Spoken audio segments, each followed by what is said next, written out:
Hi ಸ್ನೇಹಿತರೆ, ಕಡ್ಯ ಕಿಚನಿಗೆ ಸ್ವಾಗತ. ನಾನು ಸ್ಮಿತಾ ಕಡ್ಯ. ನಾನಿವತ್ತು ಮಾಡ್ತಾ ಇರೋದು ತುಂಬ ಕಡಿಮೆ ಸಾಮಗ್ರಿ ಯೂಸ್ ಮಾಡಿಕೊಂಡು ಒಂದು ಮಶ್ರೂಮ್ ಪೆಪ್ಪರ್ ಫ್ರೈ ಮಾಡ್ತಾ ಇದ್ದೀನಿ. ಇದು ಬೇಗನೆ ಆಗುತ್ತೆ ಮತ್ತು ತುಂಬ ರುಚಿಕರವಾಗಿರುತ್ತೆ. ಇದು ಚಪಾತಿ ಜೊತೆ ತಿಂದರೆ ತುಂಬಾ ಚೆನ್ನಾಗಿರುತ್ತೆ.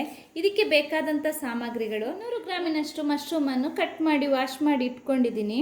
2 ಮೀಡಿಯಮ್ ಗಾತ್ರದ ಈರುಳ್ಳಿ ತಗೊಂಡಿದ್ದೀನಿ, ಇದನ್ನು ಕಟ್ ಮಾಡಿ ಇಟ್ಕೊಂಡಿದ್ದೀನಿ. ನೋಡಿ, ಸ್ವಲ್ಪ ಪುದೀನ ಸೊಪ್ಪು ತಗೊಂಡಿದ್ದೀನಿ. ಪೆಪ್ಪರ್ ಪೌಡರ್ ಒಂದು ಅರ್ಧ ಸ್ಪೂನ್ನಷ್ಟು ಯೂಸ್ ಮಾಡ್ಕೊತಿದ್ದೀನಿ. 3ರಿಂದ 4 ಹಸಿರು ಮೆಣಸಿನಕಾಯನ್ನು ಉದ್ದಕ್ಕೆ ಕೊಯ್ದಿಟ್ಕೊಂಡಿದ್ದೀನಿ.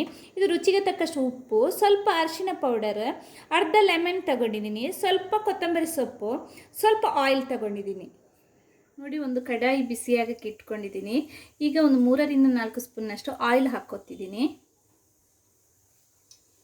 ಇದು ಚೆನ್ನಾಗಿ ಬಿಸಿ ಆಗಲಿ. ಇವಾಗ ಇದು ಬಿಸಿ ಆಗಿದೆ. ನಾನು ಈರುಳ್ಳಿ ಹಾಕ್ಕೊತಿದ್ದೀನಿ. ಇದನ್ನು ಚೆನ್ನಾಗಿ ಫ್ರೈ ಮಾಡ್ಕೊಳ್ಳೋಣ. ನೋಡಿ, ಇದೀಗ ಫ್ರೈ ಆಗ್ತಾ ಇದೆ.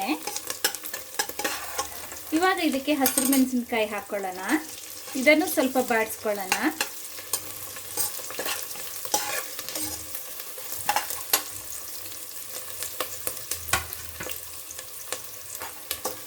ಇವಾಗ ಇದಕ್ಕೆ ಮಶ್ರೂಮ್ ಹಾಕೋತಿದ್ದೀನಿ.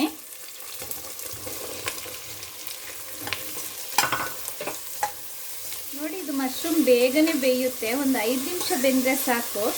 ಇದು ಎಷ್ಟು ಬೆಂದ್ರೂ ಗಟ್ಟಿಯಾಗಿಯೇ ಇರುತ್ತೆ. ಇದಕ್ಕೆ ಸ್ವಲ್ಪ ಉಪ್ಪು ಸೇರಿಸ್ಕೊತಿದ್ದೀನಿ, ಹಾಗೆ ಅರಿಶಿನ ಪೌಡರ್ ಹಾಕೋತೀನಿ.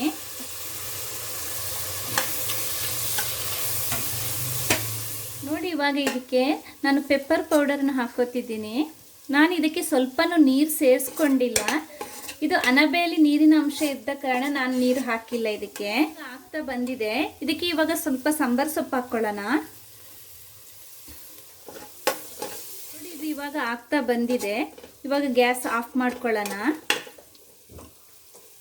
ನೋಡಿ ಸ್ನೇಹಿತರೆ, ಮಶ್ರೂಮ್ ಪೆಪ್ಪರ್ ಫ್ರೈ ರೆಡಿಯಾಗಿದೆ. ಇದಕ್ಕೆ ಸ್ವಲ್ಪ ಲೆಮನ್ ಹಾಕ್ಕೊಂಡು ಚಪಾತಿ ಜೊತೆ ತಿನ್ನಿ, ತುಂಬಾ ಚೆನ್ನಾಗಿರುತ್ತೆ. ಈ ವಿಡಿಯೋ ನಿಮಗೆ ಇಷ್ಟ ಆಗಿದ್ದರೆ ಲೈಕ್ ಮಾಡಿ, ಸಬ್ಸ್ಕ್ರೈಬ್ ಮಾಡಿ. ಇನ್ನೊಂದು ರೆಸಿಪಿ ಜೊತೆ ಮತ್ತೆ ಬರ್ತೀನಿ. ಧನ್ಯವಾದ.